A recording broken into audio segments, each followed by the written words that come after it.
Hello, welcome to the morning edition of MBC News, and you are with me, Evelis Chingambe.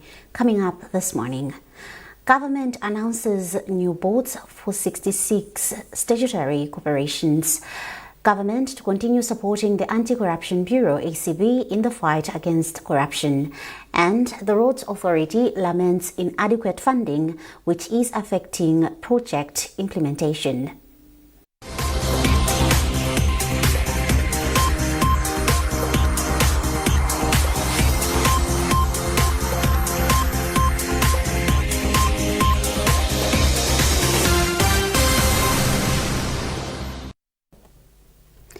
Thank you for joining us. Now the news in detail. Government has unveiled a comprehensive reconstitution of boards of directors for 66 state-owned enterprises and statutory corporations across key sectors of the national economy. The appointments, which took effect on the 9th of December 2025, covers institutions under the Ministries of Education, Youth and Sports, Information, Lands, Labour, Transport, Natural Resources, Finance, Agriculture, Industry and Gender. In a press release signed by the Chief Secretary, Justin Saidi, government stated that the newly appointed boards are expected to provide sound strategic guidance and robust oversight. This move aims to enhance performance of these corporations and improve the delivery of essential public services to Malawians.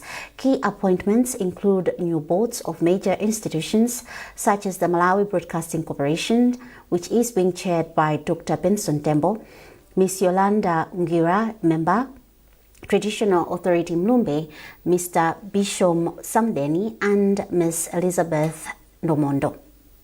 The Electricity Supply Corporation of Malawi, ESCOM, chaired by Alfred Shema.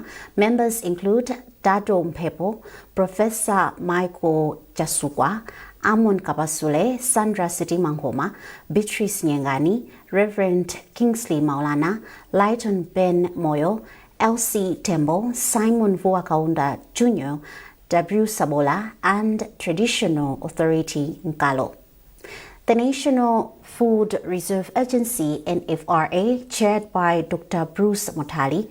Members include Traditional Authority Kaumba, Ms. Barbara Gerald, Elube Kandeu, Christopher Mzomera, James Busley, Teresa Magoya, Loni Jijere Piri, Violet Omega Chikaonda, Ibrahim Banausi Malanzi, Costas Gerani, Lyson Mseu, Alex Bonongwe, and Father Anatolen Wedemu.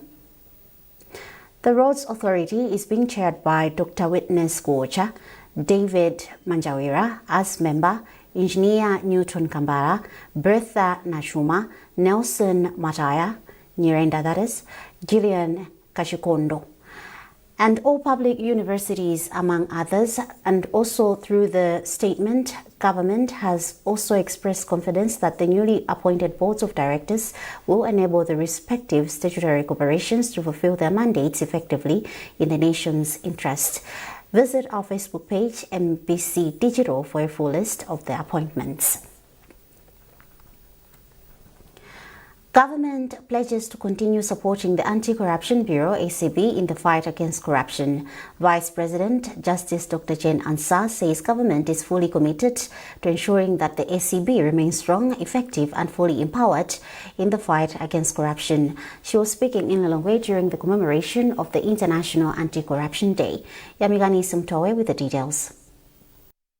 Malawi joined the global community in commemorating the International Anti-Corruption Day under a localized theme promoting human dignity in the fight against corruption. This year's global theme is Uniting with Youth Against Corruption, Shaping Tomorrow's Integrity, emphasizing the crucial role of young people in combating corruption and building a future of integrity, transparency and accountability in their communities. First Vice President Justice Dr. Jane Ansah emphasized the importance of empowering the youth to become active champions of honesty and accountability in their communities. The Vice President observed that corruption is not only a financial crime, but also a moral crime, with every corrupt practice undermining human dignity. She called on the Ministry of Justice and Constitutional Affairs to support the SCB in whatever way possible in order to make it effective in the fight against corruption in Malawi. Our mission is to ensure that public resources serve the people for whom they were intended with dignity. I therefore urge the Anti-Corruption Bureau and the Ministry of Justice and Constitutional Affairs to review and eliminate programs, practices, and procedures that undermine the dignity of our people in the delivery of public services. To the youth, I therefore say, you must reject shortcuts and dishonest gains. Stand firm in truth and integrity and guard your country's future.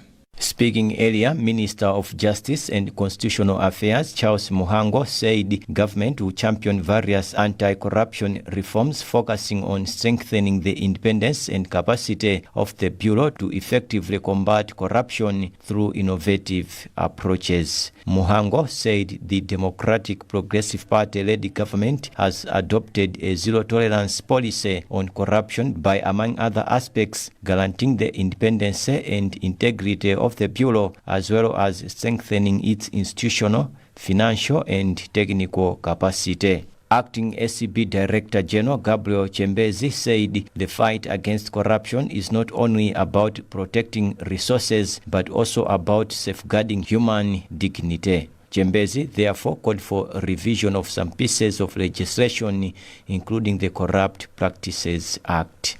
We are currently developing an intelligence and surveillance unit within the Bureau with technical support from GIZ. I therefore warn public officers who demand or receive bribes that your days are numbered. For these surveillance operations to be effective, we request a review of the Corrupt Practices Act to allow the Bureau arrest suspects of crime without a warrant, if necessary to do so. I therefore request the Honorable Minister of Justice to assist us in this area of reform.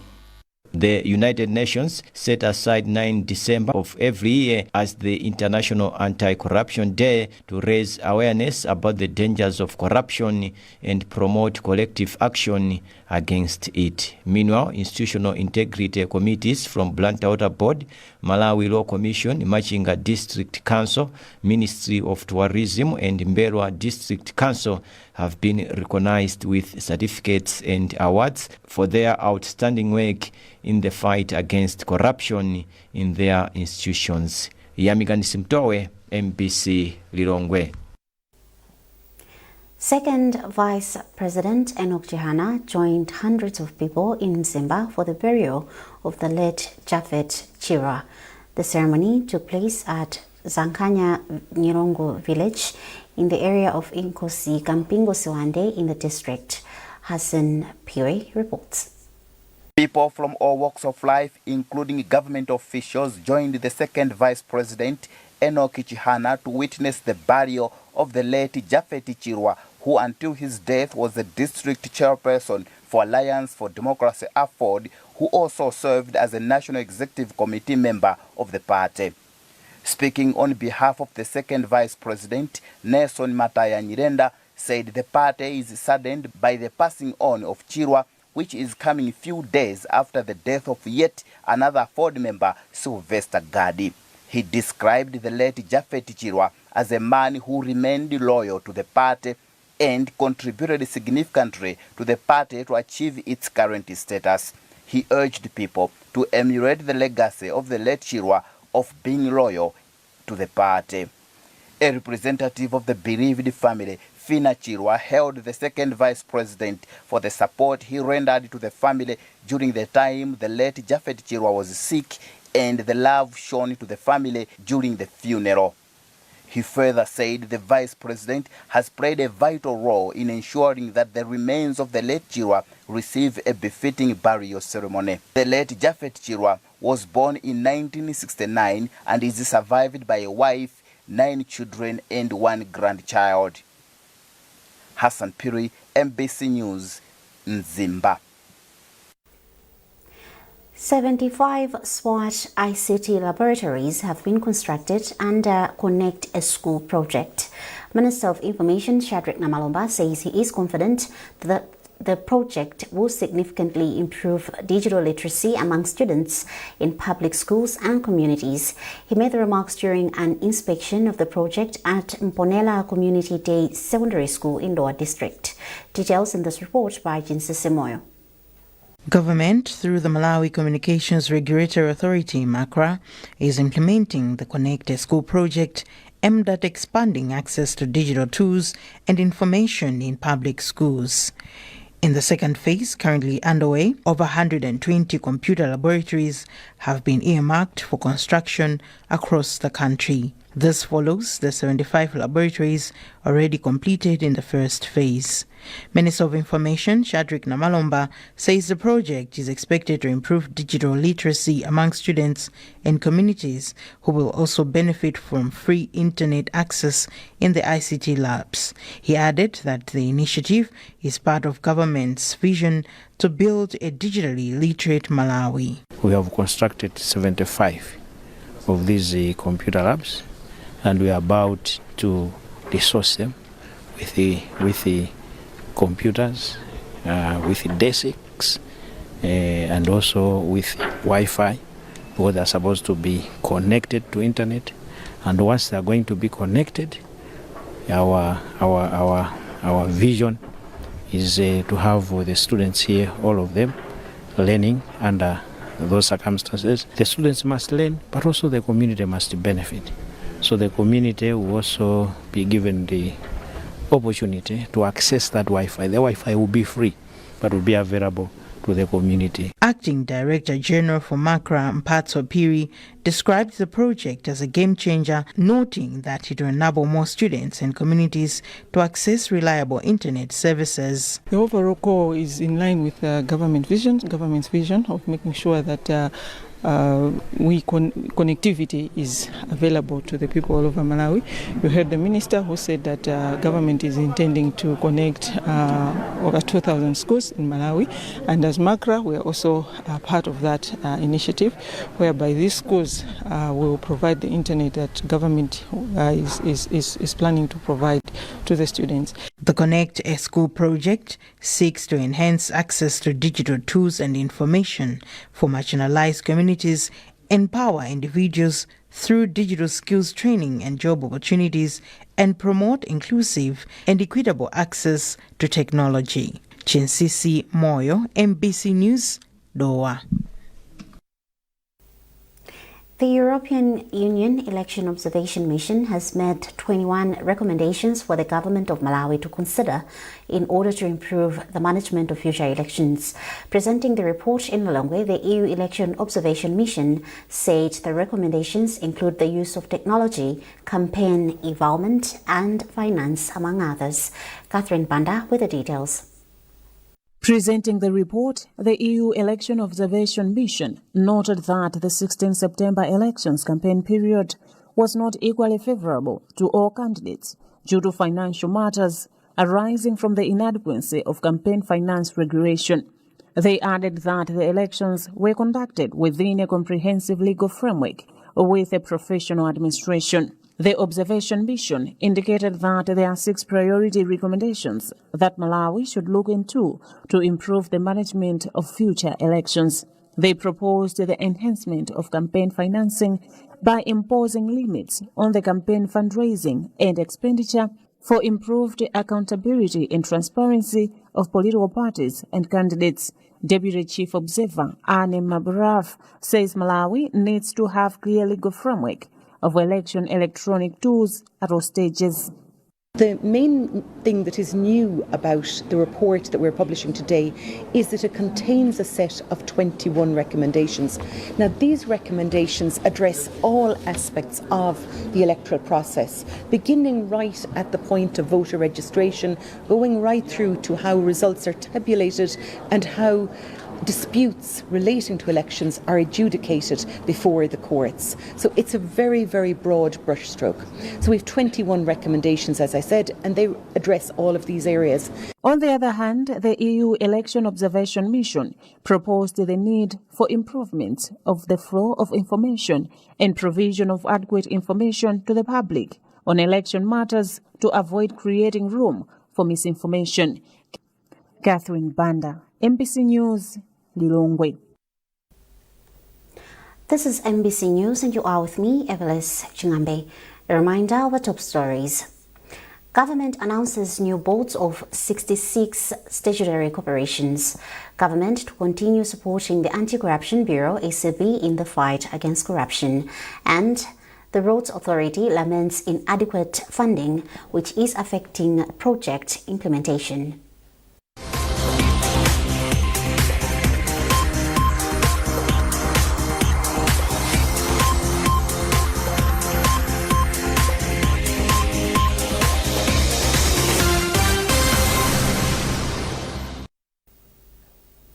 Welcome back. Some traditional leaders in the northern region have applauded government for its decision to place chiefs on medical scheme. According to Minister of Local Government and Rural Development, Ben Piri, government has decided to put chiefs on medical scheme to ease their medical care burden. Moving on to our next story, the Roads Authority has described lack of enough funding from government in the past 3 years as the contributing factor to stalled roads rehabilitation and construction in the country. Director of Maintenance at the Roads Authority made the remarks when Minister of Transport Feston Kaupa toured some earth roads in Zomwe to appreciate challenges facing the road users. Charles Pensolo reports. During the tour, the minister visited the 7 miles Namadidi via Zomba Central Hospital Road to Changalume Barracks. Minister Feston Kaupa also toured the Maira Road, which proceeds to Chingale up to Machinga. District Commissioner for Zomba, Renegade Chavula, expressed worry over some roads which have stalled for a long time due to inadequate funding. Chavula said the development has affected the health service delivery as well as economic activities in the district. The major challenge is mobility. Most roads are not passable. Because of the bad road, there is a clinic which you have seen. So it's difficult when there is an emergency. The second challenge or the effect which we've suffered is loss of business to our farmers. Commenting on the matter, Director of Maintenance at the Roads Authority, Flora Hawia, said the organization stopped receiving enough funding from government some 3 years ago, hence the delay. As maintenance, we use fuel levy. So with the absence of fuel levy, we are not able to implement some projects. So for the past 2-3 years, we've had challenges to maintain our roads because of lack of funding. In response, Minister of Transport Feston Kaupa, who is also Member of Parliament for Zomba Changalume, said government will source funding for the construction and rehabilitation of roads in the district and the country as a whole. Upon being appointed Minister of Transport and Public Works, I should start appreciating these problems that are here and seriously consider what remedial measures we need to undertake in order to correct some of the statuses of the roads that we have in this constituency. Minister of Transport and Public Works is in discussion with the Minister of Finance to mobilize resources so that we can continue with the projects that stopped. During the tour, the minister was accompanied by Zomba District Council officials and delegates from the Roads Authority, as well as Senior Chief Mlumbe of Zomba, who expressed delight with the minister's visit. Charles Pensulo, MPC News, Zomba. Minister of Natural Resources, Energy and Mining, Jin Matanga, says government will keep expanding electricity connections to more households across the country through the Malawi Rural Electrification Program, MAREP, to help improve people's lives. George Panda reports. Speaking at the official launch of electricity supply to Chigumukire Community Day Secondary School and Chigumukire Primary School under MAREP Phase 9 in Traditional Authority Kuntajas area, Blantyre District, Matanga said electricity is a key driver of economic activity. Matanga added that the expansion of household connections is intended to bring about positive changes in people's lives. As a government, we feel that what we had set out to do is happening. As a government, there is a policy guideline to make sure that we connect rural masses. And MAREP 9 was rolled out. We are now almost about 78% done. We should be finished by March this coming year. And now, because we're almost there, that's why we thought it wise to come and make sure that we do the switching on, and it pleases me to see that as what was set out to be done is done now. We are realizing our goals, yes. Traditional Authority Kuntaja commended the government for the project, noting that the availability of electricity in the area will, among other benefits, support the growth of small-scale businesses, and he urged the community to protect the installed infrastructure and guard it against vandalism. Me and my subjects would like to commend government for this initiative, and it is our hope that the project will continue. We will jealously guard this initiative because we have been waiting for it for so long, and I'm happy that government together with ESCOM have answered our call. Since its inception, MAREP has connected thousands of rural institutions and households to the national grid. Phase 9, currently underway, targets even wider coverage, with government and development partners working to ensure that by 2030, the majority of Malawians have access to reliable, affordable electricity. George Banda, MBC News, Chilega, Blantyre. In sports, Malawi men's national netball team coach Gravi Nyondo has expressed confidence of securing a semi-final slot despite a defeat in their 2025 Netball Africa Cup opener against Eswatini. Malawi Kings lost narrowly by 42 to 44 baskets and will finish their Group 2 matches against Kenya this Friday in a must-win clash. Details with our reporter Foster Maulidi. In a titanic battle of netball kings, the host Malawi led in the first quarter with 12 to 9 baskets, with fans chanting in support of Malawi Kings. Eswatini came strong in the third quarter to take over the lead with 37 to 27 baskets. Malawi came back strong in the final quarter, reducing the arrears to 2 baskets in a 42-44 loss. Kings coach Gravi Nyondo expressed satisfaction with his boys' fight, hoping to bounce back on Friday against Kenya and secure a semi-final slot. We are very happy and we are proud of our boys because they did they have done what we have told them at the training. And now you have seen the performance, how the boys have performed. They have performed well. Our main target is to beat Kenya on Friday. Yes, so that we should go straight into the semi-finals after beating them. So we are coming back with a bang on Friday. We are going to win the game. With day 2 wrapping up and heading to day 3 on Wednesday, the atmosphere at the Grievin Saenda Sports Complex has been electric, and for the host Netball Association of Malawi NAM, it is a positive start. So far for the Malawi Queens, we are happy to say yesterday we won a game against Botswana, and that's our first win. We are happy and we are looking forward to the coming games. So for the Malawi Kings, today they played against Eswatini.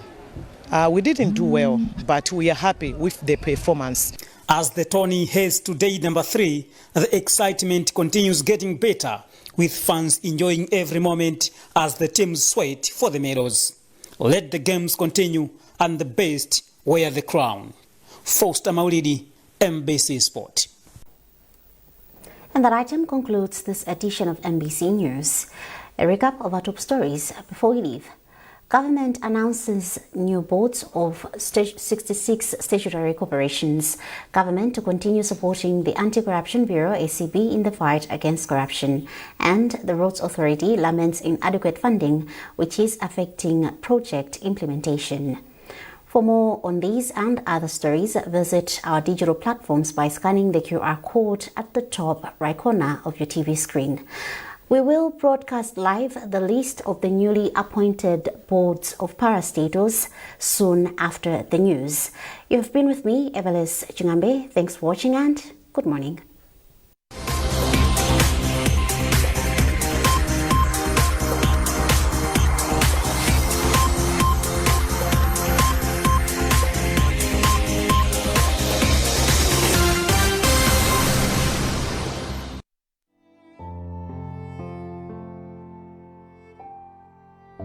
Did you know that gender-based violence, GBV, includes physical, sexual, emotional, psychological, economic, and educational abuse?